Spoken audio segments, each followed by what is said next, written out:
Assalamualaikum warahmatullahi wabarakatuh. Nama saya Najmi Anissa dari Psikologi Islam UIN Antasari, Banjarmasin.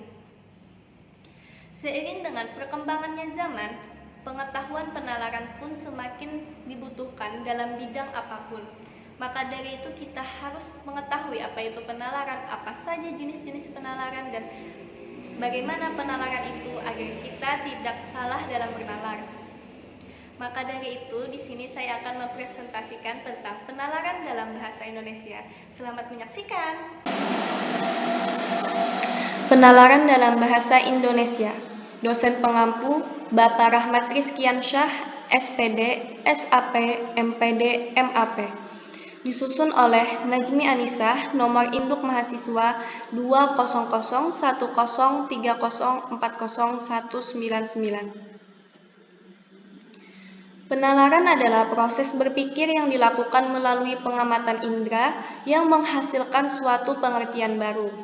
Menurut Shurter and Peace, istilah penalaran didefinisikan sebagai proses pencapaian kesimpulan logis berdasarkan fakta dan sumber yang relevan. Ciri-ciri penalaran terbagi menjadi 3. Yang pertama, logis, artinya pemikiran ditimbang secara objektif dan berdasarkan pada data yang benar. Yang kedua, analitis, maksudnya tidak terlepas dari daya imajinatif seseorang dalam merangkai atau menghubungkan petunjuk-petunjuk ke dalam pola tertentu. Dan yang ketiga, rasional, artinya apa yang dinalar merupakan suatu fakta yang masuk akal. Jenis-jenis penalaran terbagi menjadi 2, ada penalaran deduktif dan penalaran induktif. Penalaran deduktif adalah proses menarik kesimpulan tentang hal khusus yang didasarkan pada hal umum. Penarikan kesimpulan secara deduktif ada 2 cara, yaitu secara langsung dan secara tidak langsung. Yang pertama, menarik kesimpulan secara langsung. Kesimpulan secara langsung ditarik dari satu premis, contohnya, semua ular berdarah dingin. Jadi, dapat disimpulkan sebagian yang berdarah dingin adalah ular.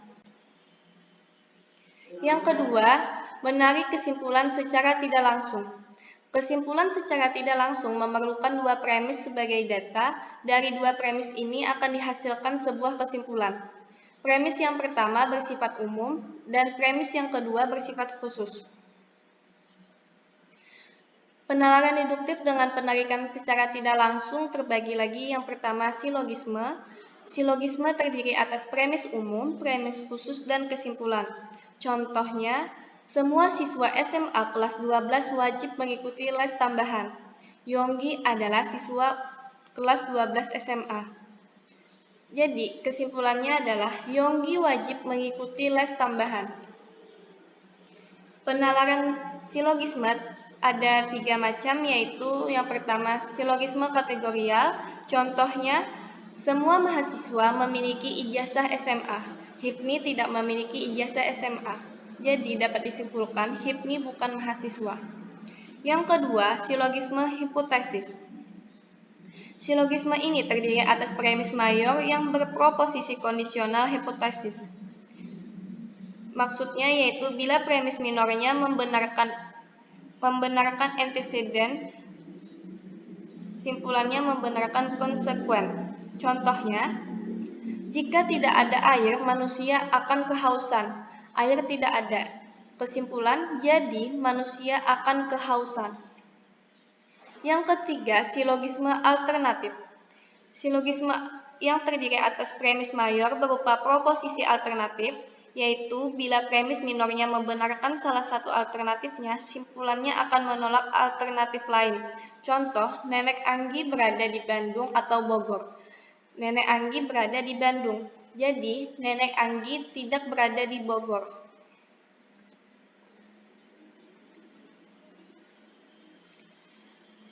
Yang kedua, entimen. Entimen adalah penalaran deduktif secara langsung dan dapat dikatakan silogisme premisnya dihilangkan. Contoh, semua sarjana adalah orang cerdas. Jini adalah seorang sarjana, jadi Jini adalah orang cerdas. Dari silogisme ini dapat ditarik satu entimen, yaitu Jini adalah orang cerdas karena dia adalah seorang sarjana. Penalaran induktif. Penalaran induktif adalah suatu proses berpikir yang bertolak dari satu atau sejumlah fenomena untuk menurunkan suatu kesimpulan. Penalaran induktif terbagi menjadi tiga, yaitu generalisasi, analogi, dan hubungan kausal. Generalisasi adalah suatu proses berpikir berdasarkan pengamatan atas sejumlah gejala dengan sifat-sifat tertentu untuk menarik kesimpulan umum mengenai semua atau sebagian dari gejala serupa. Contohnya, jika ada udara, manusia akan hidup. Jika ada udara, hewan akan hidup. Jika ada udara, tumbuhan akan hidup.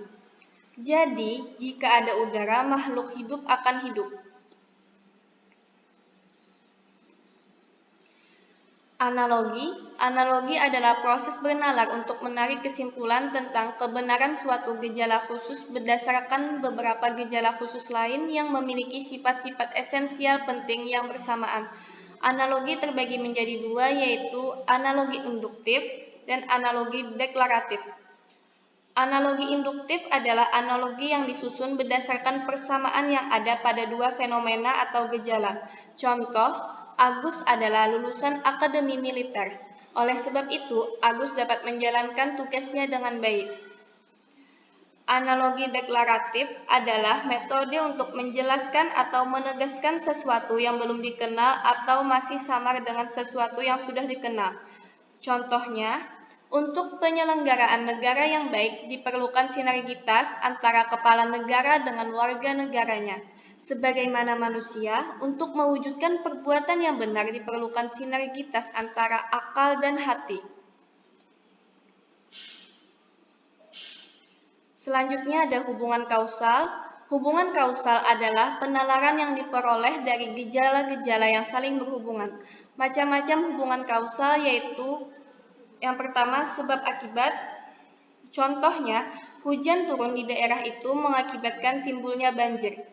Yang kedua, akibat sebab. Contohnya, Ferman tidak lulus dalam ujian kali ini disebabkan dia tidak belajar dengan sungguh-sungguh. Yang ketiga, akibat-akibat. Contoh, ibu melihat jalanan di depan rumah becek sehingga ibu beranggapan jemuran di rumah basah. Salah nalar adalah kekeliruan dalam proses berpikir, gagasan atau penarikan simpulan yang salah. Macam-macam salah nalar yaitu yang pertama, deduksi yang salah, simpulan dari suatu silogisme dengan diawali premis yang salah atau tidak memenuhi syarat. Contohnya, kalau listrik masuk desa, rakyat di desa itu menjadi cerdas. Yang kedua, generalisasi terlalu luas. Salah nalar ini disebabkan oleh sejumlah premis yang mendukung generalisasi tidak seimbang dengan besarnya generalisasi itu sehingga simpulan yang diambil menjadi salah. Contoh, anak-anak tidak boleh memegang barang porselin karena barang itu cepat pecah. Yang ketiga, pemilihan terbatas pada dua alternatif. Salah nalar dilandasi oleh penalaran alternatif yang tidak dapat dengan pemilihan jawaban yang tidak tepat dengan pemilihan jawaban yang ada. Contoh, orang itu membakar rumahnya agar kejahatan yang dilakukan tidak diketahui orang lain. Yang keempat, salah nilai. Salah nalar disebabkan karena kesalahan menilai sesuatu sehingga mengakibatkan terjadinya pergeseran maksud. Contoh, anak wanita dilarang duduk di depan pintu agar tidak susah jodohnya. Yang kelima adalah analogi yang salah. Salah nalar dapat terjadi apabila orang menganalogikan sesuatu dengan yang lain dengan anggapan persamaan salah satu segi akan memberikan kepastian persamaan pada segi yang lain. Contoh, Helsi walaupun lulusan Akademi Ciputra tidak dapat mengerjakan tugas dengan baik. Yang keenam, argumen bidik orang. Salah nalar ini adalah salah nalar yang disebabkan oleh sikap menghubungkan seseorang dengan tugas yang diembannya. Contoh, kamu tidak boleh menikah dengan Andre karena orang tua Andre itu bekas penjahat. Dan yang terakhir yaitu meniru-niru yang sudah ada. Salah nalar yang berhubungan dengan anggapan bahwa sesuatu itu dapat kita lakukan kalau orang lain melakukan hal itu. Contohnya, siswa SMA seharusnya dibolehkan menggunakan kalkulator ketika menjawab ujian matematika, karena Profesor Andre menggunakan kalkulator saat menjawab ujian matematika. Terima kasih sudah menyimak penjelasan dari saya. Apabila ada pertanyaan, langsung saja ditanyakan di grup WA. Terima kasih telah menyimak video presentasi dari saya. Semoga video tersebut mudah dipahami dan menambah pengetahuan kita tentang penalaran dalam bahasa Indonesia. Saya mohon maaf jika selama presentasi tersebut dalam penyampaian materi maupun penyajian PowerPoint terdapat kesalahan. Wassalamualaikum warahmatullahi wabarakatuh.